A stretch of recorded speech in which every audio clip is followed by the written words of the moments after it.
haleellaa murteessaadha ta'e Shaabiyaa irratti raawwanneerraa jedhan Dr. Rasiliin Kaayiroorraa. Haleellaa waggoota tokkoof obboloota koo kanneen akka Mubaarakiif Abbaa Abdii irratti raawwataa tureef daadoo baheeraa jedhan Dr. Rasiliin Kaayiroorraa. Idris Jabanaa egaa haleelanii kaanii booddee gumaa obboloonni koo waggoota tokkoof barbaree dhugaa turan guyyaa har'aa kaffaleeraa jedhan Dr. Rasiliin. Riikardii toora TikTok irratti baay'ina uummataan qabamee tures daaraa bubbeen fuute gochuun riikardii haaraa qabatan.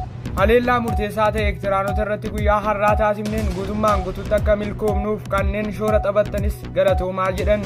Itoophiyaa keessa biyyoota faranjiif biyyoota arabaa keessa teessanii hiriira waraanaa irratti qabaatan humna qabdanuun gara dirree waraanaa irratti Eertiraa haleeluuf kanneen hirmaatan hundi keessanuu galatoomaas jedhan.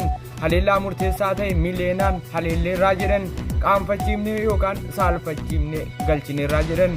Idris Jabanaa waggoota tokko oliif obboloota koo barbaree obaasaa ture kanneen keessa garaa isaanii miidheeras jedhan. Kana daadoo kaffaluuf haaloo bahiinsa murteessaa ta'e irratti raawwadheera jechuun qoma isaanii dhahatanii dhaaddatan Dr. Rasiliin Kaayiroorraa. Itti dabaluunis riikardii haaraa TikTok irratti galmaa'ee hin beekne 114,000 kanneen tilmaaman ta'anii karaa laayibii nu daawwataniiru uummanni keenyas jechuun yeroo galataa isaanii dubbatan. Nutis maqaa miidiyaa keenyaan baga gammaddan jennaani.